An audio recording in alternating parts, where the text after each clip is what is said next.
Let me tell you something remarkable about human beings, something that makes them completely unique in the known universe.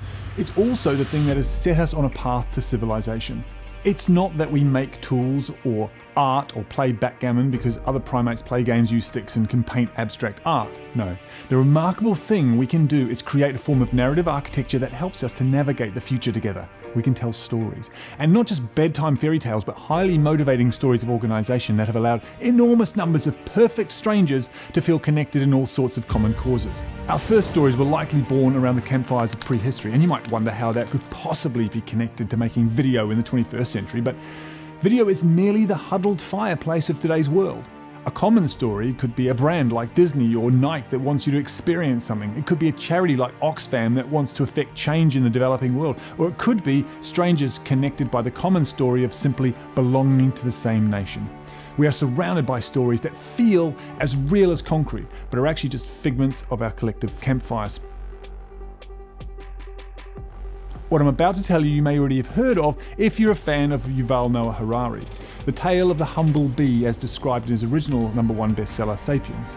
You see, at first glance, it would appear that bees are able to organise using a story in ways that are just as sophisticated as humans. They seem to have a collective identity called the hive, and they are able to communicate this story across all of its individual members so that bees coordinate an incredible harvesting operation that results in nature's sweetest treat. Except it's not a story, it's millions of years of evolution hardwired into their DNA. This is the crucial bit that Harari explains about the uniqueness of human storytelling. Humans are aware of their own storytelling ability and how to deploy it to allow complete strangers to genuinely belong to a group and to help them create new things. In a crisis of leadership, bees, he says, cannot reinvent their social system overnight in order to cope better. They cannot, for example, execute the queen and establish a republic. It's not that the rest of the natural world doesn't organise like us, it's that it can't do it to such a degree, and it can't change that organisation in such lightning speed or with equal complexity. It's such a remarkable observation, and the implications for you as a small creator are so important that I'm going to repeat. Harari's discovery was bees cannot execute the queen and set up a republic. You are part of a species that can uniquely organise with others using story to inspire and cooperate. As a creative, you are at the very bleeding edge of that species. You're the witch doctors and priests, the chieftains and the visionaries, the Vasco da Gamas charting new sea routes, the Galileos upending our worldview, and the Martin Luther Kings binding us together in common cause. And the power to tell stories and connect people to positive action has never been more needed than now. I want to share with you 3 powerful storycraft concepts we've used to make better videos. Number 1, be informative. Number 2, be entertaining. And number 3, be actionable.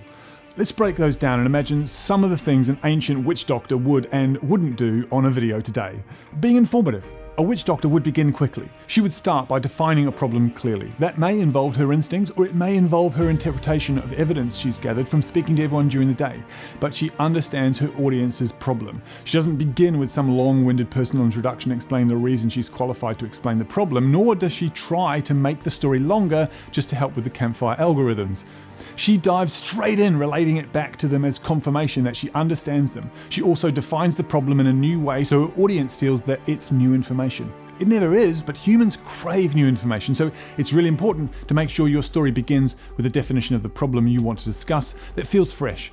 Find an angle that excites you. Next, you need to be entertaining. This is often confused with being wacky or pointlessly over the top, but actually just means you need to be committed to the information. Again, picture that witch doctor. She's committed around that fireplace. She's willing to terrify children, and she's happy to upset warriors as she tells her tale. Love her or loathe her, no one can take her eyes off her. Being entertaining isn't something you can technique your way into. It's the result of being committed to the information. You commit and you'll entertain. There's no in between. Do or do not. And finally, be actionable. Our witch doctor doesn't lead her audience on a safari to show them a mouse. She has things she wants them to do so that her information feels real, and by the end her audience is ready and willing to take action. It may be to slay that mammoth and avoid starvation. It may be to take that North Passage to find new lands. Without real world steps to take, your story remains a fiction in the minds of your audience. If they take concrete steps, then your information becomes real to them. Then they become part of that story, and as more do the same and prove that it works, your story grows. Be actionable. Remember next time as you make new content that you're not just making stuff, you're performing humanity's most sacred and unique task. You're telling stories. You belong to a storytelling species and you're leading the way. Take it as seriously as a witch doctor. Commit. Give your audience a way to take action and you'll be doing what you were built for. Have you not subscribed already? Why not join in our channel growing experiment where we want to show you all the things that we've learned so that we can help you grow your channel.